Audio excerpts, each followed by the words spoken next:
Welcome to our LEAD Academy. I'm Katie. LEAD is our educational platform product that we're offering to our customers. And last night I got a couple of text messages saying, what about this weather? Are we going to do this tomorrow? So we sent a few more text messages and watched the weather all night. And then I got up in the middle of the night and it wasn't doing anything. And I got up early this morning and it wasn't doing anything. And I thought, okay, game on. And then I thought, this is what farmers have to go through all season long. They watch the weather for their cattle, they watch their weather for their crops, and that's why LEAD Academy kind of was born, to bring you educational information so that you can make good decisions based on that information throughout the year and bring the best crops and the best livestock to the market. So with that, I'm going to turn it over to the Tinsman family. We have Bruce. You guys keep moving.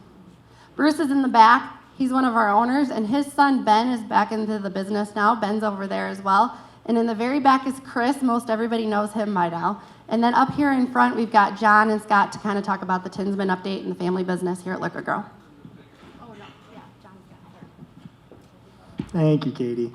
So we wanted to give you guys a little bit of information about the company you do business with, which is, in a lot of ways is a lot like your own farm operations.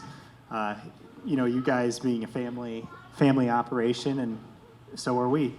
So you guys are most familiar with Liqui-Grow, but it actually started as Twin State Inc. So Twin State Inc. started as a wholesale fertilizer company and is growing into the retail division with Liqui-Grow, Rock River Lumber and Grain, which is also retail fertilizers with grain elevators, Twin State Technical Services, which provides custom programming and technical support for businesses in the Quad Cities, Twin State Environmental, which uses robotic systems to go inside rail cars and other confined spaces and clean them, so people don't have to wear hazmat suits and get inside the tanks, which is much more dangerous and expensive. We have Sevier Steel, which is a steel foundry in Bettendorf, Iowa, which produces humongous steel castings, bigger than this table, things like the bows of Navy destroyers, things like that. And then AOT Invest, which is an investment management company which runs in the AOTG ETF, which is listed on the NASDAQ. So the Tinsman family, so Twin State was started by Hovey and Scott Tinsman back in 1958. Just like you guys, we view ourselves as temporary stewards of the business to pass on to future generations, to work hard, to grow it, to help it flourish, and to pass it on to another generation in a better position than it was given to us. We have no desire to sell. We just want to run the business, look out for our customers that are loyal to us and that we're loyal to them, and do right by everybody in the community. So we've been dedicated to that for 65 years, and we've been a survivor of difficult times in the 80s, just like many of you guys. And you guys, a lot of you guys out there probably think 65 years is pretty young to be in a family business. So just a quick story. We're often asked, how did Liqui-Grow start? The way it started was my father and uncle were both chemical engineers out of Princeton University, and they came back and they said, okay, we're going to make a surfactant, blending type company. And Tennessee Valley Authority, as many of you know, was busy in growing power plants through the United States. They also had a research arm, and they said, hey, we come up with this new fertilizer and you guys are a liquid blender, would you have any interest in making it? And my father and uncle, who grew up in Kansas City, said, well, what's it take? And they said, well, it takes a pipe reactor, you react phosphoric acid with anhydrous ammonia, you heat it up to about 800 degrees, and you put it in a cooling tower as quickly as you can. They said, does it explode? Well, probably not, but who knows? They said, we're in. So they're all excited for having talked to TVA, and they came home to talk to their newly married wives and said, hey, we're gonna manufacture fertilizer for farmers. And my mother had a family farm down in Mount Pleasant area. And she said, that's great. What do you know about farming? You grew up in Kansas City. And Dad said, well, what do you need to know about farming? And she goes, well, let's just start with the basics. How many ears are on a corn plant? My father goes, 6. My uncle goes, 10. My mom says, you both flunked. So that's how new fertilizer and liquid fertilizers were back in the early 60s.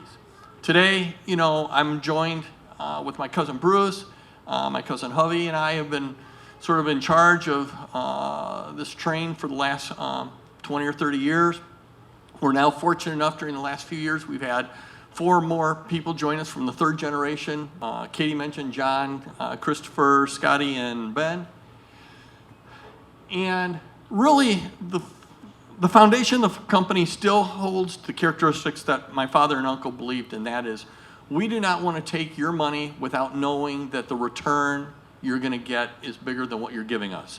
And so we spend over $1 million a year on research. We have a great team of people. You already know we have a great team of people in the field, but the team in Davenport, where you've got Dr. Jake, you've got Hunter, you've got Katie, you've got Christopher, you've got Ashley, you've got Rachel. There's a whole group of people back in Davenport that are putting together things. Give you a quick example. All the videos you're seeing on the web today are really the brainchild of Katie. I mean, we wouldn't have any of them if she didn't say, hey, it's another week gone by, we need to do another video. And content is king, and Jake just looks at her and says, okay, what's the subject? So we're trying to stay relevant, we're trying to make the changes just like your operations are making the changes. So, our goal is to provide you the best knowledge that you can find anywhere and keep it up to date. And some of the research Jake does, such as, and this held true back in the 50s as well, but the belief that with fluid fertilizer, banding the nutrients together can significantly increase yields.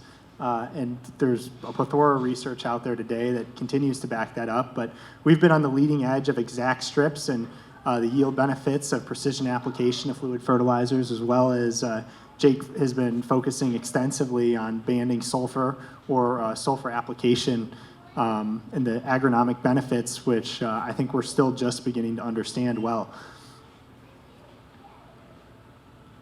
And so my dad and I purchase and source the ingredients for our fertilizers for Twin State.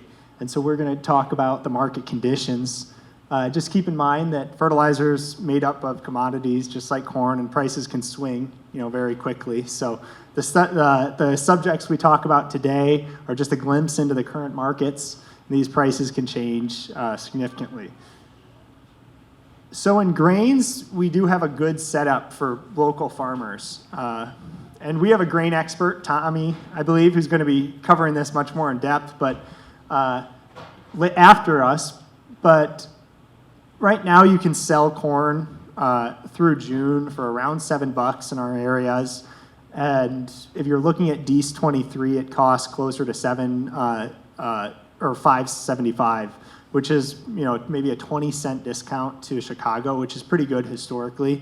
And if you go earlier than that, it's actually trading at a premium to Chicago. So that's one benefit.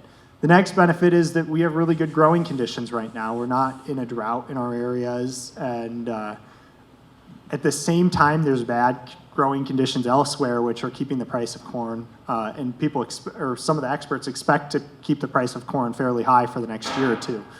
Those would be droughts in Latin America. You can see Brazil and Argentina are in the midst of severe droughts, and I think less than 10% of their corn that they're growing right now is being listed as excellent or good condition, to give you an example of how bad the droughts are.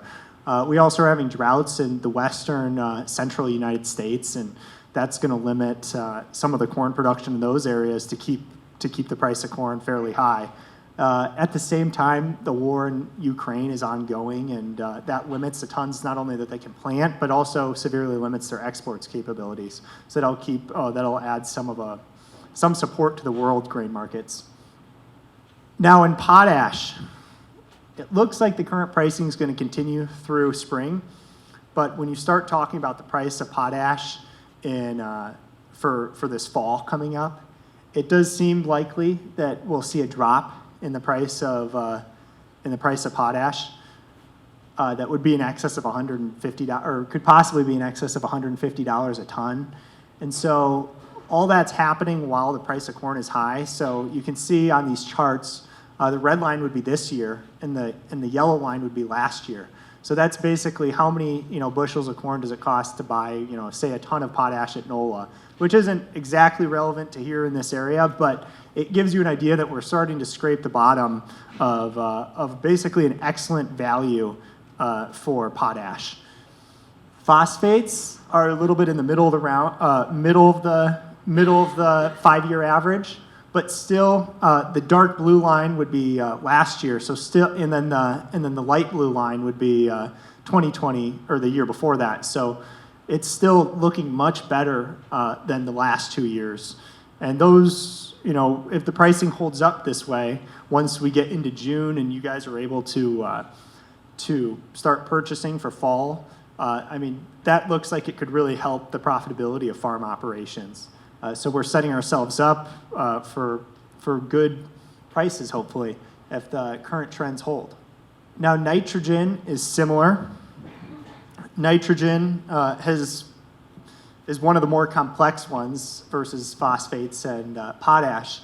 But right now we have the price of natural gas falling significantly, and the main input into making nitrogen is you need a lot of energy, and you suck the nitrogen out of the air and turn it into things like ammonia and UAN.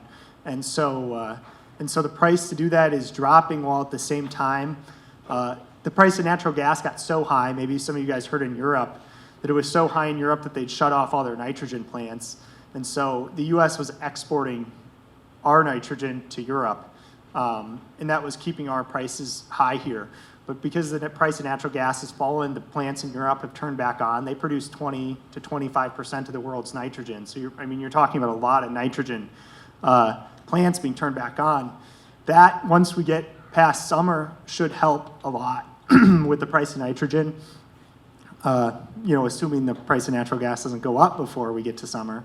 But and what we're also seeing right now is that the price of UAN, it looks like, has the potential to be less, per pound than the price of ammonia, which is sort of unusual. So it could be a big benefit to really not consider doing ammonia this year. And I think there's some stories already out there in the farms of people that traditionally put on ammonia every year already just considering doing UAN. So the key takeaways is that there's trends that are pointing towards a really good year of profitability when you just look at corn prices and fertilizer cost inputs coming into this next year.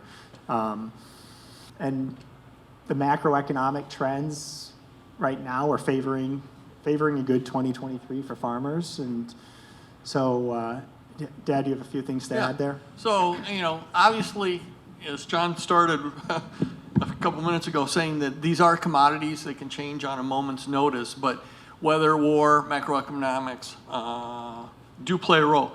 But I think the one thing we're seeing, and we are seeing a little bit of a paradigm shift, and that is we're seeing more and more farmers purchasing early. And the logic behind that is 9 out of 10 years, the price of fertilizers seems to go up between the 1st of August and the 1st of April. And so as you look at the risk reward, the reward tends to be definitely taking the time and effort to study things coming out of the 4th of July weekend, figuring out where the markets are, figuring out what retailers are thinking about come the 1st of August. And again, we're seeing a much, much higher percentage locking in their prices prior to, quite frankly, going to the field for harvest. So, will that trend continue? I personally believe it will, because it's just been growing every single year for the last decade. So, with that, Katie, obviously John and I will be around during lunch. We were happy to answer any questions. Lead Academy.